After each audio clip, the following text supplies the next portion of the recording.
خدایا تو کہا کہ ہمیں اے رضا تیرے دل کا پتہ چلا بمشکل، ہمیں اے رضا تیرے دل کا پتہ چلا بمشکل، در روز کے مقابل وہ ہمیں نظر تو آیا، یہ نہ پوچھ کیسا پایا، تجھے حمد ہے خدایا، تجھے حمد ہے خدایا۔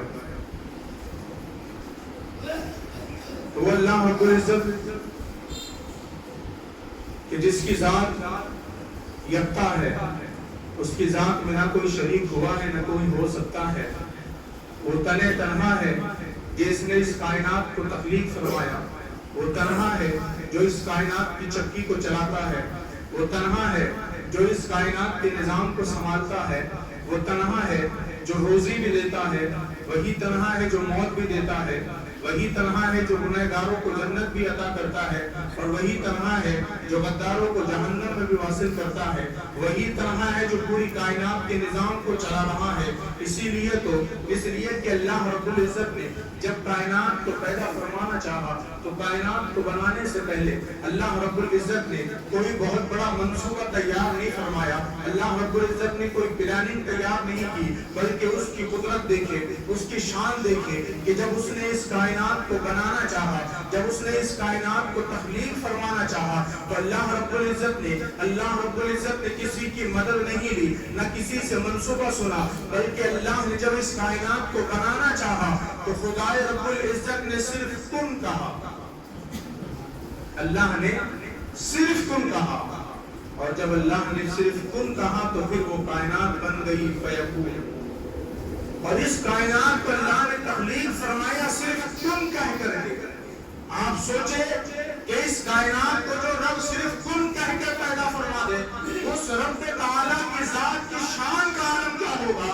اور صرف کائنات وہ نہیں جو ہمیں نظر آتی ہے، بلکہ یہ کائنات کا تو ایک بہت چھوٹا سا حصہ ہے، اس لیے کہ جتنے اللہ رب العزت کے جتنے آسمان ہیں، اگر وہ آسمان کی تاریخ ہم دیکھیں تو پتہ چلے گا کہ وہ آسمان کے مقابلے یہ جو زمین ہے یہ کنکر کے مقابل ہے، یہ کنکر کے مطابق ہے یہ زمین۔ اور اس کائنات کے علاوہ یہ جس دنیا میں ہم رہتے ہیں، اس دنیا کے علاوہ بھی جو دنیا اللہ رب العزت نے بنائی ہے، وہ دنیاوں کا مقابلہ یہ دنیا کر بھی نہیں سکتی، اس لیے کہ ان دنیا کے مقابلے اس دنیا کی کوئی حیثیت نہیں ہے، یہ ان کے مقابلے کنکر کے مطابق ان کے مقابلے پر یہ نظر آتی ہے۔ اگر ہم دیکھیں اللہ رب العزت نے 7 آسمان بنائے، اللہ رب العزت نے عرش و کرسی بنایا، لوح و قلم بنایا، اللہ نے 7 زمینیں بنائے، تحت الثری تک اللہ نے بنایا۔ اس کے علاوہ اگر ہم حدیث مبارکہ میں دیکھیں تو اللہ رب العزت نے کل 18,000 عالم پیدا فرمائے، اور یہ تو ایک عالم ہے جس میں ہم رہ رہے ہیں، اپنی زندگی گزار رہے ہیں، جس میں ہم اپنے شب و روز گزار رہے ہیں۔ یہ دنیا یہ ایک عالم ہے۔ اب سوچیں یہ ایک عالم ہے، اللہ نے ایسے 18,000 عالم پیدا فرمائے۔ آج سائنس کتنی ترقی کرے، ابھی تک تو وہ چاند پر بھی نہیں پہنچ پائے، اس لیے کہ یہ ستاروں سے آگے جہاں اور بھی ہے وہ ابھی وہاں نہیں پہنچ پائے۔ اللہ نے اتنے عالم پیدا فرمائے ہیں، اور حال تو یہ ہے کہ سائنس تو آج وہاں پر پہنچتی ہے، لیکن اللہ رب العزت نے اس سے پہلے میرے مصطفیٰ کو ایسا معجزہ عطا فرمایا کہ میرے مصطفیٰ نے انگلی کا اشارہ کیا تھا، اللہ نے وہ چاند کے 2 ٹکڑے کروا دیے۔ تو وہی رب جس نے اس کائنات کو بنایا اور ایسا خوبصورت بنایا کہ انسان اگر دنیا کی زینت دیکھے تو وہ دنیا میں اپنی زندگی گزارنے کی فکر کرے، وہ دنیا میں اپنی زندگی گزارنے کی تمنا کرے۔ اور اللہ نے ایسی دنیا بنائی، ایسی زینت بخشی جو نیک اعمال کرنے والے لوگ ہوں گے، جب وہ قبر میں جائیں گے تو ان کا دل یہ کہے گا کاش ہمیں اس دنیا سے کوئی اور دنیا میں منتقل نہ کیا جائے۔ اگر ہم قبر میں آ گئے ہیں، ہم چاہتے ہیں اپنی پوری زندگی ہم قبر میں ہی گزارتے۔ اللہ نے ایسی زینت بخشی دنیا کو، اور جب حشر کا میدان ہوگا تو جو نیک اعمال والے لوگ ہوں گے وہ کہیں گے کاش یہی پر ہماری زندگی بسر ہو جائے۔ اور جب وہاں سے جنت کی باری آئے گی تو پھر جب وہ لوگ جنت میں داخل ہوں گے. اللہ اکبر. جب وہ جنت میں داخل ہوں گے تو جنت میں داخل ہونے کے بعد لوگ تمنا کریں گے کاش اب یہاں سے کوئی اور دنیا میں ہم کو جانا نہیں ہے, بس اب ہمیں یہی دنیا میں اپنی زندگی گزارنا ہے. اس لیے کہ اللہ نے جنت کو ایسے سجایا ہے.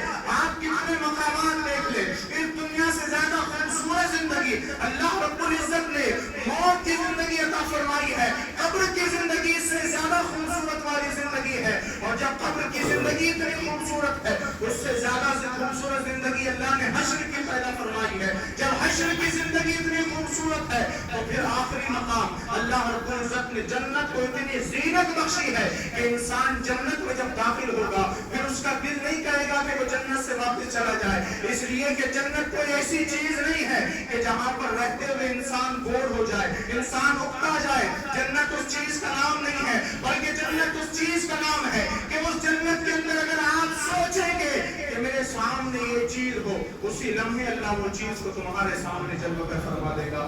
اللہ رب العزت وہاں پر حسن کو بڑھائے گا, حسن کے اندر اللہ تبارک و تعالیٰ تعبیریں پیدا فرمائے گا. میں آپ کو بتانا چاہتا ہوں میرے نبی علیہ السلام نے ارشاد فرمایا جو انسان جہنم سے, آخری انسان جو جہنم سے نکالا جائے گا, جب آخری انسان جہنم سے نکال کر کے اس کو جب جنت میں داخل کیا جائے گا تو میں آپ کو تذکرہ کر رہا ہوں, نبی نے فرمایا جو آخری جہنمی انسان ہوگا جس کو جنت میں داخل کیا جائے گا, جب اس کو جہنم سے نکال کر کے جب اس کو جنت میں داخل کیا جائے گا, جب اس کو جنت میں داخل کیا جائے گا تو آقا علیہ السلام ارشاد فرماتے ہیں اللہ رب العزت اس کو حور عطا فرمائے گا.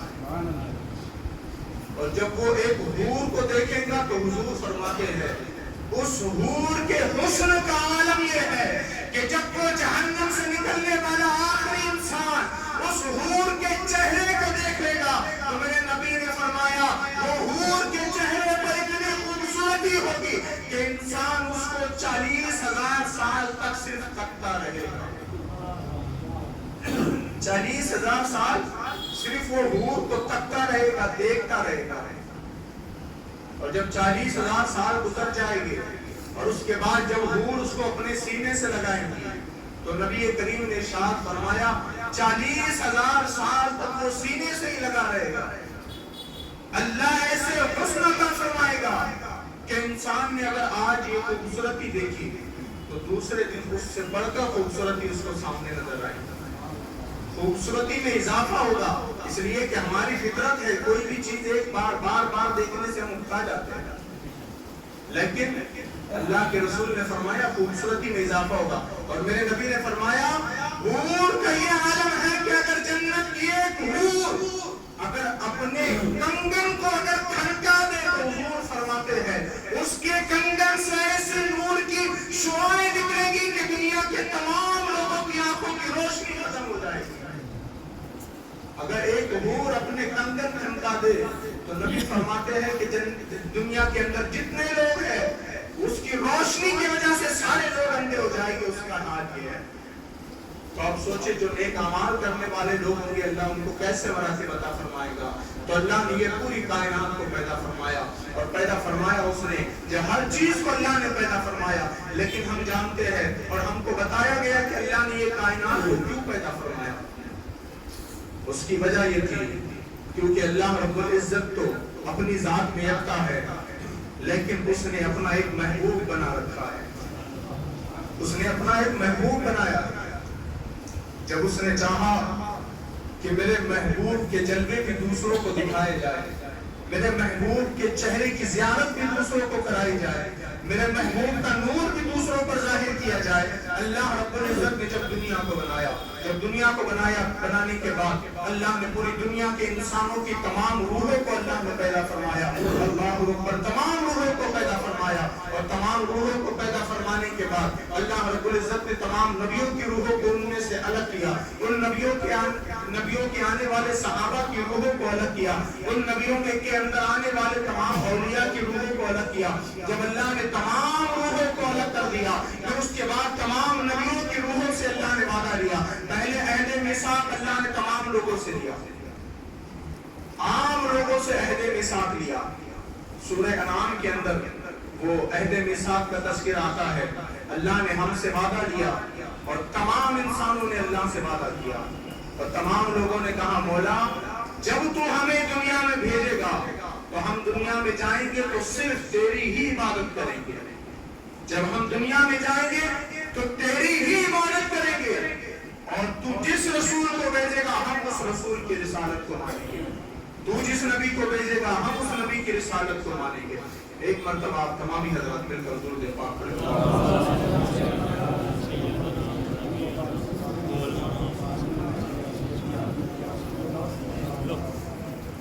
صلی اللہ تعالیٰ علیہ وسلم۔ تو اللہ رب العزت نے تمام روحوں کو پیدا کیا اور پھر اس کے بعد عہد میثاق لیا، تمام لوگوں سے لیا، اس کے بعد تمام نبیوں کو بلایا، اور بلانے کے بعد اللہ رب العزت نے تمام نبیوں سے عہد لیا، حضرت آدم سے لے کر کے حضرت عیسیٰ تک تمام نبیوں کو جمع کیا۔ جب تمام نبی جمع ہوئے تو وہ آپس میں باتیں کرنے لگے، آپس میں گفتگو کرنے لگے، ایک دوسرے کی فضیلت ایک دوسرے کو سنانے لگے۔ جب تمام نبی ایک دوسرے کی فضیلتیں سنانے لگے تو عالم یہ ہوا، کوئی نبی اپنی فضیلت بیان کرتا، کوئی نبی اپنی فضیلت بیان کرتا، ہر کوئی ایک دوسرے کی فضیلت کو دیکھ کر کے خوش ہو رہا تھا، اور اللہ نے نبیوں کی روحوں کو ایسا نور عطا فرمایا کہ جس نبی کو جتنی فضیلت اللہ نے عطا فرمائی تھی اس نبی کے روح سے اتنا ہی نور چمک رہا تھا، اس نبی کی روح سے اتنا ہی نور نظر آ رہا تھا۔ تو جو نبی زیادہ افضل ہے اس نبی کی روح سے پتہ چلتا تھا کہ ہاں یہ زیادہ افضل ہے، اس لیے کہ اللہ نے ان کو زیادہ نور عطا فرمایا ہے۔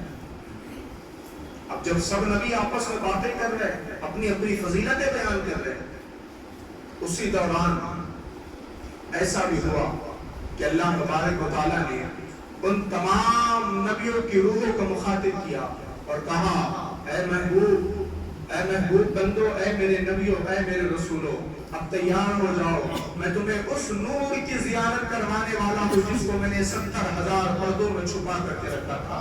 میں اس نور کی زیارت کروانے والا ہوں جس نبی کے نور کو ظاہر کرنے کے لیے تم کو یہاں جمع کیا گیا۔ میں اس نبی کا نور تم کو دکھانے والا ہوں جس نبی کے لیے میں نے کائنات کو بنایا۔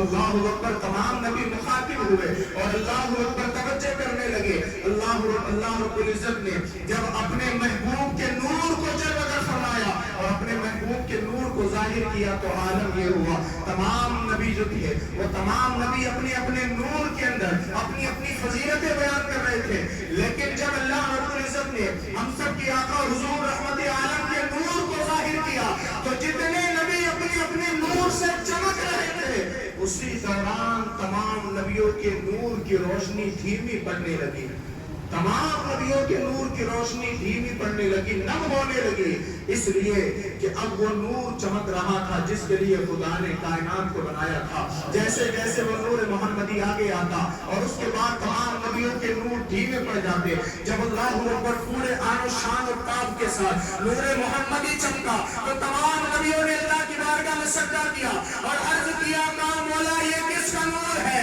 یہ آخر کون ہے جس کا نور تو نے ظاہر کیا، اس لیے کہ یہ جو نور ظاہر ہوا ہے اس نور کے آگے آدم کا نور بھی پھیکا پڑ گیا، اس نور کے آگے شیش کا نور بھی پھیکا پڑ گیا، اس نور کے آگے نوح و موسیٰ کا نور بھی پھیکا پڑ گیا، اس نور کے آگے داؤد، یعقوب، یوسف اور تمام عیسیٰ کا نور بھی پھیکا پڑ گیا۔ کہا یہ نور کس کا ہے؟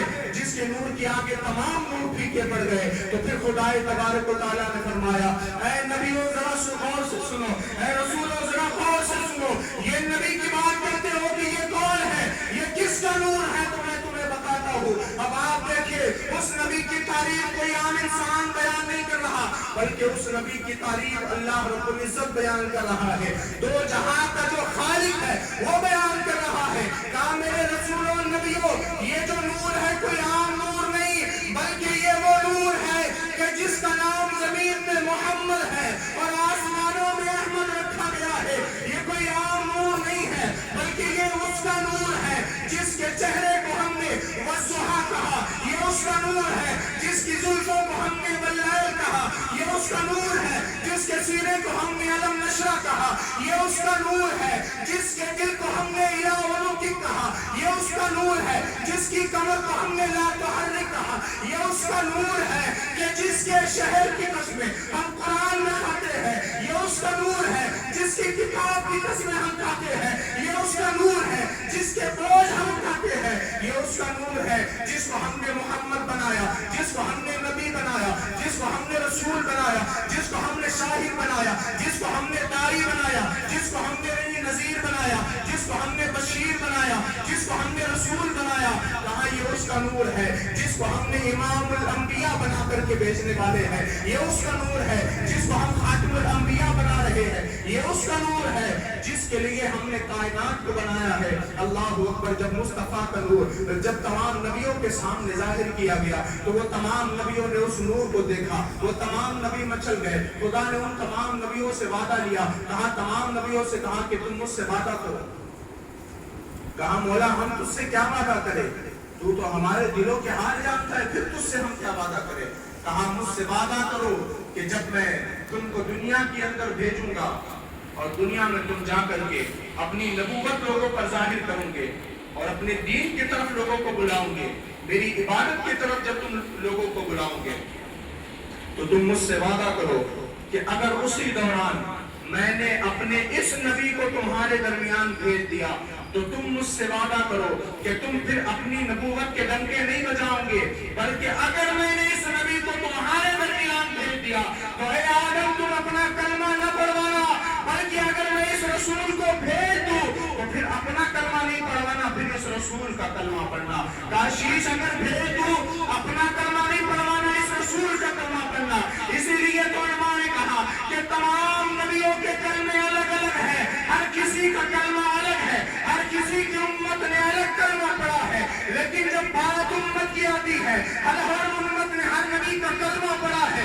لیکن جب نبیوں کی بات آتی ہے تو امتوں نے تو نبیوں کا کلمہ پڑھا، لیکن جب نبیوں کی بات آئی تو تمام نبیوں نے ہمارے نبی کا کلمہ پڑھا ہے، تمام نبیوں نے ہمارے آقا کا کلمہ پڑھا ہے۔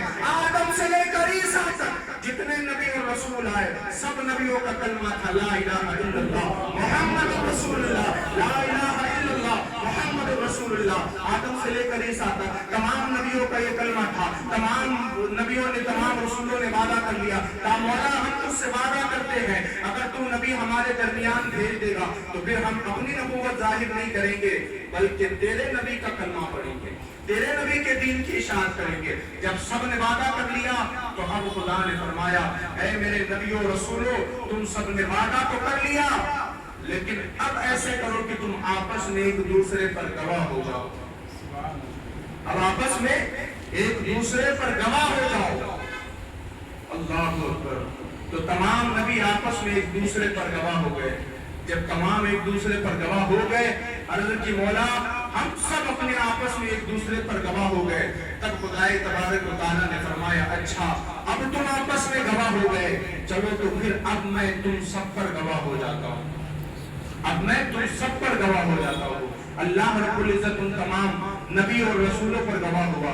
جب یہ تمام باتیں ہوئی اب آپ دیکھیں وہ خدا نے کائنات کو تخلیق فرمایا اور پھر آخر اس نے کائنات کو بنایا تاکہ مصطفیٰ کا نور ظاہر کیا جائے، کائنات کو بنایا تاکہ مصطفیٰ کا نور لوگوں میں ظاہر کیا جائے۔ اللہ اکبر۔ وعدے لے لیے گئے، اللہ نے حضرت آدم علیہ السلام کا خمیر تیار کیا اور خمیر تیار کرنے کے بعد اس میں روح ہوگی، آدم کو جنت میں رکھا، خطائے اجتہادی کی بنیاد پر اللہ نے آدم کو زمین پر اتارا۔ جب اللہ نے آدم کو زمین پر اتارا تو حال یہ تھا، اللہ اکبر، حضرت حوا کہیں اور حضرت آدم کہیں اور، دونوں آپس میں ملاقات نہیں کر رہے، آپس میں دونوں کی ملاقات نہیں ہو رہی، آپس میں دونوں کی ملاقات نہیں ہو رہی۔ حضرت آدم رو رہی ہے توبہ کے لیے، تقریباً 250 سے 300 سال حضرت آدم روتے رہے، اپنی توبہ کے لیے اللہ کی بارگاہ میں گڑگڑاتے رہے، اللہ نے معاف نہیں فرمایا۔ لیکن جب حضرت آدم کے ذہن میں نام محمد آیا، یہ نام جب حضرت آدم کے ذہن میں آیا تو حضرت آدم نے کہا مولا سمجھ گیا تیری قدرت کیا ہے۔ حضرت آدم نے کہا مولا تو نے ہم سے وعدہ لیا تھا کہ تو اپنے نبی کو بھیجے گا۔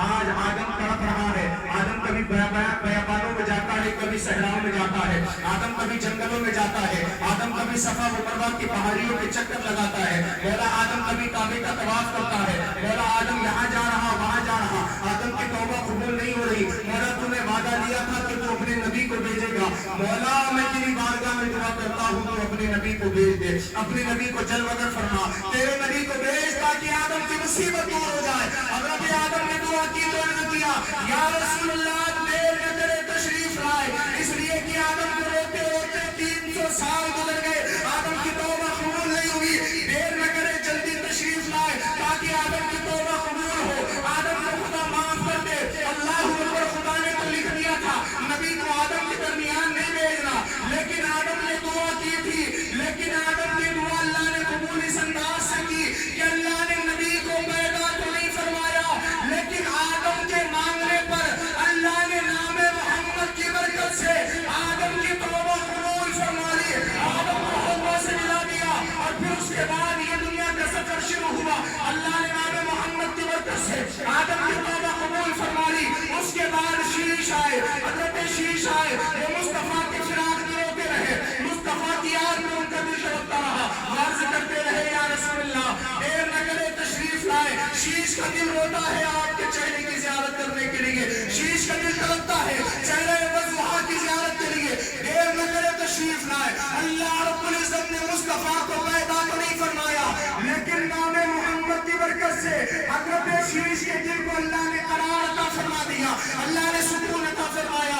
اس کے بعد موسیٰ آئے، حضرت موسیٰ نے دعا کی یا رسول اللہ دیر نہ کرے تشریف لائے، فرعونیوں کا ظلم بڑھتا جا رہا ہے، دیر نہ کرے تشریف لائے تاکہ اللہ فرعون کے ظلم سے مجھ کو نجات عطا فرمائے۔ حضرت موسیٰ نے ہاتھ اٹھائے کہا یا رسول اللہ دیر نہ کرے تشریف لائے، اللہ نے رسول کو پیدا تو نہیں کیا، لیکن نام محمد کی برکت سے اللہ نے فرعون کو پانی میں غرق کر دیا، ڈبو کر کے ختم کر دیا۔ اس کے بعد حضرت ابراہیم آئے، حضرت ابراہیم نے عرض کیا یا رسول اللہ دیر نہ کرے تشریف لائے، اس لیے کہ نمرودیوں کا ظلم بڑھتا جا رہا ہے، آپ جلدی تشریف لائے تاکہ نمرود کے ظلم سے نجات ملے۔ اللہ نے نبی کو پیدا تو نہیں کیا، لیکن ابراہیم کے نام محمد لینے کی برکت سے اللہ نے نمرود کو غرق برباد کر دیا۔ اس کے بعد یوسف آئے، انہوں نے کہا یا رسول اللہ دیر نہ کرے تشریف لائے، اس لیے کہ لوگوں نے میرے بھائیوں نے، میرے سگے بھائیوں نے مجھ کو زمین کی سطح سے اٹھا کر کے کنویں کی پستیوں میں ڈال دیا ہے، میرے بھائیوں نے مجھ کو غلام بنا کر کے بیچ دیا ہے، یا رسول اللہ دیر نہ کرے تشریف لائے تاکہ یوسف کو غلامی سے نجات ملے، تاکہ یوسف کو کنویں کی گہرائیوں سے نجات ملے۔ حضرت یوسف کی دعا پر خدا نے دعا قبول کی، رسول کو پیدا نہیں فرمایا، لیکن نام محمد کی برکت سے یوسف کو کنویں کی پستیوں سے اٹھا کر کے مصر کے تخت و تاج کی زینت بنا دیا، عرش کی زینت بنا دیا۔ اللہ اکبر، یوسف کا حال، یوسف کی دعا قبول ہوئی۔ اس کے بعد آئے ابراہیم، اس کے بعد آئے یوسف، اس کے بعد آئے یعقوب کی آنکھوں کی روشنی چلی گئی، آپ نے دعا کیا رسول اللہ جلدی تشریف لائے، دیر نہ کرے۔ مصطفیٰ پیدا تو نہیں ہوئے، لیکن حضرت یعقوب کی دعا کی بدولت، نام محمد کی بدولت اللہ نے یعقوب کو آنکھوں کی روشنی عطا فرما دی۔ اس کے بعد آئے عیسیٰ علیہ السلام، جب عیسیٰ علیہ السلام کو تختدار پر چڑھانے کا منصوبہ بنا، جب آپ کو سولی پر چڑھایا جانے لگا، عیسیٰ نے ہاتھ اٹھائے کہا یا رسول اللہ دیر نہ کرے تشریف لائے، آپ جلدی تشریف لائے تاکہ عیسیٰ کو سولی پر چڑھایا نہ جائے، عیسیٰ کو سولی پر چڑھایا نہ جائے۔ اللہ نے حضرت عیسیٰ کی دعا قبول کی، رسول کو پیدا تو نہیں فرمایا، لیکن نام محمد کی برکت سے عیسیٰ کی جگہ کسی اور کو سولی پر چڑھا دیا گیا، اور عیسیٰ کو نام محمد کی برکت سے آسمانوں پر اٹھا لیا گیا۔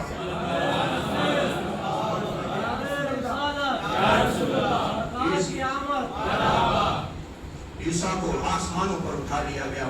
جب تمام نبیوں نے دعا کی، اس کے بعد دیکھیے عیسیٰ علیہ السلام اس دنیا سے دار فانی سے کوچ کر گئے، آپ کو آسمانوں پر اٹھا لیا گیا۔ اس کے بعد 570 سال کا عرصہ گزرا، ان 570 سال کے عرصے میں کوئی نبی نہیں آیا، کوئی رسول نہیں آیا۔ اللہ اکبر، لوگ روتے رہے، دل ملاتے رہے، سسکتے رہے، لوگ دعائیں کرتے رہے، مولا کسی نبی کو پیدا فرما، اس لیے کہ ان درمیان شیطان نے ایسا شکنجہ کچا تھا، اللہ ایسا شکنجہ کسا تھا کہ لوگوں کو بے رحمی کے راستے پر اس نے ڈال دیا تھا۔ حال یہ تھا اس وقت عرب کے اندر، حال یہ تھا، شیطان نے اسی بے رحمی لوگوں کے اندر پیدا کی تھی کہ عرب کا حال یہ تھا، لوگ کعبے کا طواف ننگے ہو کر کے کیا کرتے تھے، کعبہ رو رو کر کہتا یا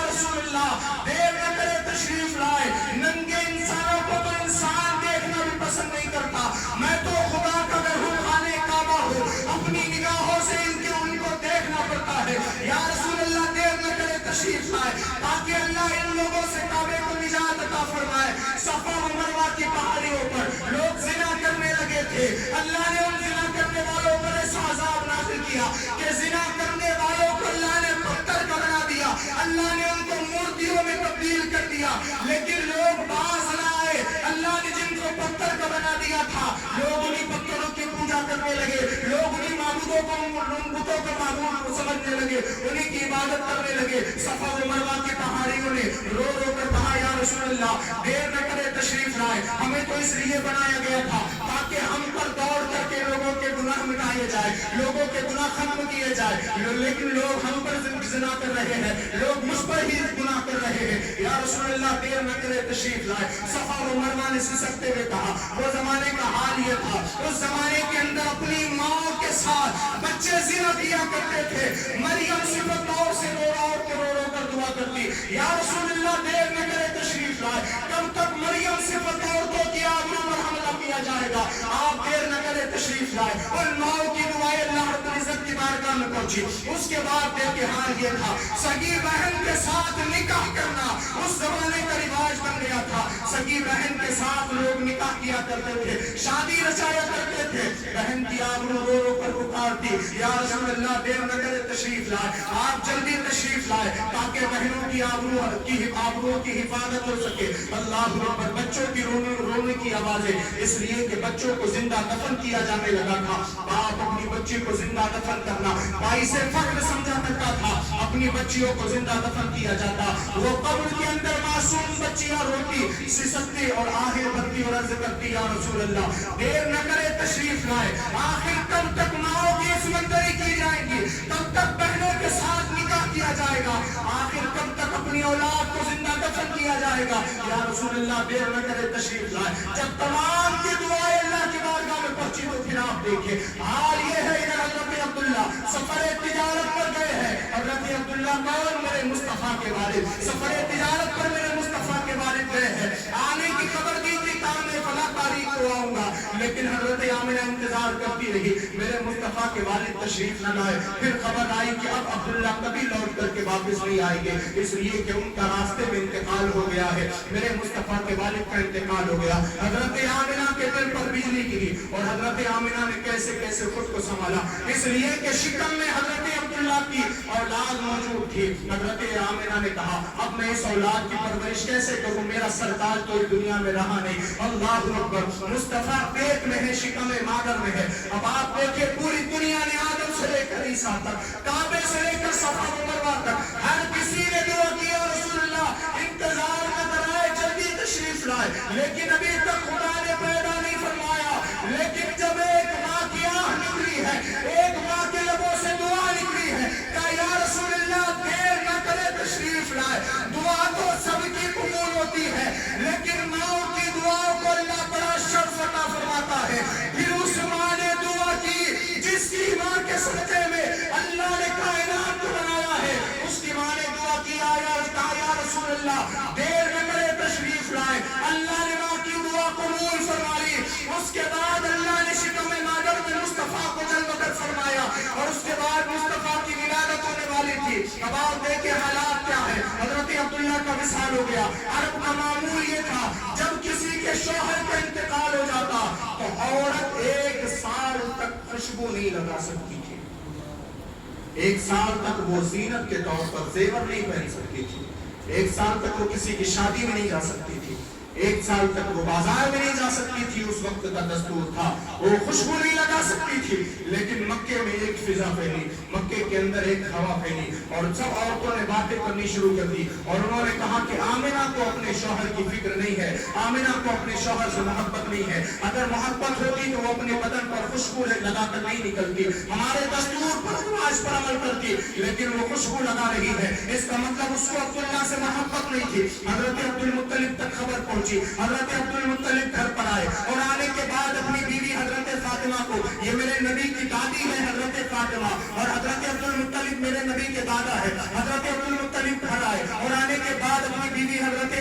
فاطمہ سے کہا کہ کیا تمہیں خبر ملی ہے؟ کہا کیا میرے میرے سرکار. حضرت آمینہ نے پوچھا کیا تعلق سے؟ حضرت عبدالمطلب نے کہا مجھے خبر ملی ہے کہ ہماری بہو عبداللہ کی بیوی خوشبو لگا کر کے باہر نکل رہی ہے اور مجھے ایسی ذلت و رسوائی آج تک محسوس نہیں ہوئی کہ مکے کی عورتوں نے مجھے بیچ چوراہے پر کھڑے ہو کر کے کہا کہ تمہاری بہو کو تمہارے بیٹے سے محبت کی تھی.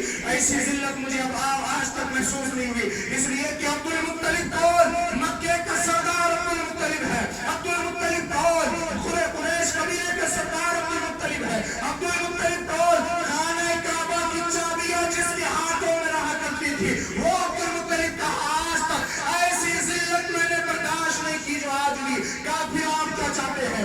عبدالمطلب نے کہا اپنی بہو سے جا کر کے پوچھیں گے کہ وہ خوشبو لگا کر باہر کیوں نکلتی ہے. حالانکہ خوشبو لگانا منع ہے لیکن وہ خوشبو کیوں لگاتی ہے؟ اللہ اکبر. حضرت فاطمہ نے کہا میرے شوہر میرے سرکار یہ بات میں نے بھی پوچھنے کی کوشش کی تھی لیکن حال یہ ہوا تھا جب میں آمنہ کے سامنے گئی اور جانے کے بعد میں نے آمنہ سے پوچھا اے آمنہ ذرا یہ تو بتا میں غور کر رہی ہوں کہ تو اپنے جسم پر خوشبو. انہوں نے کہا میرے سرکار میری زبان سے اتنا جملہ نکلا ابھی پورا بھی نہیں ہوا تھا. میں نے پوچھا کہ میں نے یہ پوچھنا چاہا کہ تمہارے جسم سے خوشبو ابھی صرف اتنا کہا تھا تو میں نے کیا دیکھا آمنہ کی پیشانی سے ایسا نور نکلا جو میری پیشانی پر آ کر کے ٹکرایا اور جب وہ نور میری آنکھوں کے سامنے آیا میں اس نور کی تاب نہ لا سکی اور میں بے ہوش ہو کر گر گئی. میں تاب نہ لا سکی بے ہوش ہو کر گر گئی. اچھا کہا سرتاج اگر آپ کو پوچھنا ہے تو آپ جا کر کے پوچھے.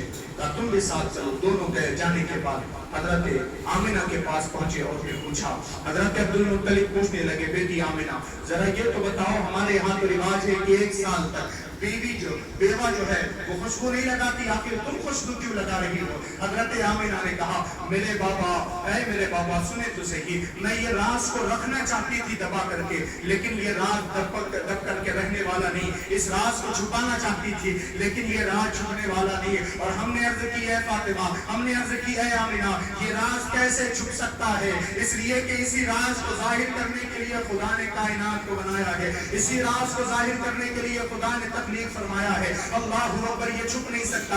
آمنہ نے کہا میں چھپانا چاہتی تھی لیکن چھپا نہیں. اگر آپ پر ظاہر ہو گیا تو آئے میں آپ کو بتانا چاہتی ہوں. حضرت فاطمہ سے حضرت آمنہ نے کہا بات یہ ہے میں خوشبو نہیں لگاتی لیکن جب سے عبداللہ کا در یتیم میرے شکم مادر میں آیا ہے اس وقت سے میرے جسم سے ایسی مشکمبر کی خوشبو نکل رہی ہے کہ میں نے محسوس کیا خوشبو میں نہیں لگاتی لیکن میرے جسم سے خود بخود خوشبو نکل رہی ہے اور میرا گھر مہک رہا ہے. حضرت آمنہ گئی اور جا کر کے دوپٹہ اٹھایا چادر اٹھائی اور اٹھا کر کے آ کر کے حضرت عبدالمطلب کے ہاتھ میں دی اور کہا بابا عبدالمطلب ذرا اس چادر کو سونگے. عبدالمطلب نے چادر سونگی تو کہا بیٹی اس میں تو وہی خوشبو آ رہی ہے جو تمہارے جسم سے آ رہی ہے. حضرت عبدالمطلب سے آمنہ نے کہا کہ اس چادر میں خوشبو اس لیے آ رہی ہے کہ میں نے کل اس چادر کو صرف 1 مرتبہ ہاتھ لگا کر کے چھو لیا تھا لیکن اس چادر میں خوشبو ایسے آ رہی ایک بار ہاتھ لگانے کی وجہ سے کہ میں نے اس چادر کو پانی میں کئی بار دھونے کی کوشش کی لیکن کئی بار دھونے کے باوجود بھی یہ چادر سے خوشبو ہٹنے کا نام نہیں لے رہی. بلکہ بابا اور سنے حال تو یہ ہے کہ میں نے جس پانی سے یہ چادر کو دھویا تھا وہ پانی بھی اس خوشبو سے معطر ہو گیا. وہ پانی بھی اس خوشبو سے مہکنے لگا. امام عشق و محبت نے کہا ان کی مہک نے دل کے گنچے کھلا دیے ہیں جس راہ میں چل دیے ہیں پوچھے بسا دیے ہیں. کہا میں نے دوستوں اس چادر کو دھونے کی کوشش کی لیکن جس پانی سے دھونے کی کوشش کی اللہ نے اسی پانی کو معطر کر دیا اسی پانی کو خوشبودار کر دیا اسی پانی کو مہکنے والا کر دیا. کہا یہ حال ہے. حضرت آمنہ نے تکیہ لایا اور لانے کے بعد بتایا کہا میرے بابا عبدالمطلب ذرا یہ دیکھے اس تکیے پر میں سر رکھتی ہوں لیکن جب سے میں نے اس تکیے پر سر رکھنا شروع کیا ہے اور جب سے یہ شکم مادر میں یہ عبداللہ کا در یتیم آیا ہے تب سے یہ تکیہ بھی مہکنے لگا. اللہ اکبر.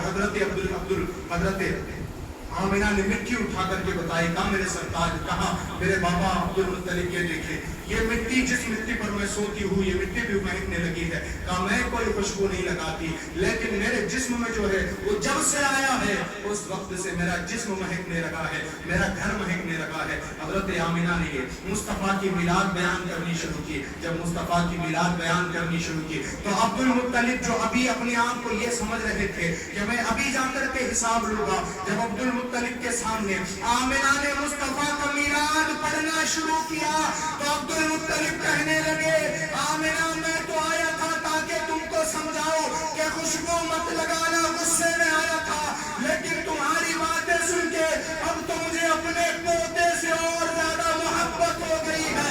اب آمنہ میں یہ چاہتا ہوں تو اس محبت کی نشانی اے عبداللہ کے در یتیم کی کہانیاں اور مجھے سنا, میں اور کہانیاں سننا چاہتا ہوں, میں اور باتیں سننا چاہتا ہوں. کہا آیا تو اس لیے نہیں تھا لیکن جب تو نے باتیں بتانی شروع کی کہا اب میں تو اس کی باتیں سننے کو اب میرا دل چاہ رہا ہے. تو سوچے میلاد کس نے منایا؟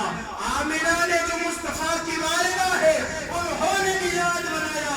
اور میلاد کس نے سنا؟ جو مصطفیٰ کے دادا ہے عبد المطلب, انہوں نے میلاد سنا. ہم دونوں سنت ادا کر رہے ہیں. آمنہ کی میلاد پڑھ کر سنت ادا ہو رہی ہے, عبد المطلب کی میلاد سن کر سنت ادا ہو رہی ہے. تو وہ مصطفیٰ کی ولادت کا وقت قریب آیا اور یہ تمام ظہور ہونے لگے. آج کا میرا جو ٹاپک تھا وہ توحید اور رسالت تھا. توحید کا ہم بیان کر چکے, رسالت کا بیان کر چکے. یہاں سے آگے انشاءاللہ اگلے جمعہ واقعات بیان کیے جائیں گے. اگلے جمعہ آپ حضرات سے گزارش ہے کہ جلدی آنے کی کوشش کریں, اس لیے کہ انشاءاللہ جلدی بیان شروع ہوگا, اس لیے کہ اگلے ہفتے ولادت مصطفیٰ کا واقعہ مکمل بیان کیا جائے گا انشاءاللہ تبارک و تعالی. تو اگلے ہفتے آپ حضرات ضرور جلدی آنے کی کوشش کریں اور ابھی یہ پورا مہینہ انشاءاللہ آقا علیہ السلام کی سیرت مبارک پر ہی بیان کیا جائے گا. اللہ رب العزت کی بارگاہ میں دعا ہے جو کہا سنا اس میں کوئی غلطی ہو اللہ رب العزت معاف فرمائے. استغفر اللہ من کل ذنب واتوب الیہ, لا الہ الا اللہ محمد رسول اللہ صلی اللہ علیہ وسلم. کھڑے ہو کر سب درست کریے.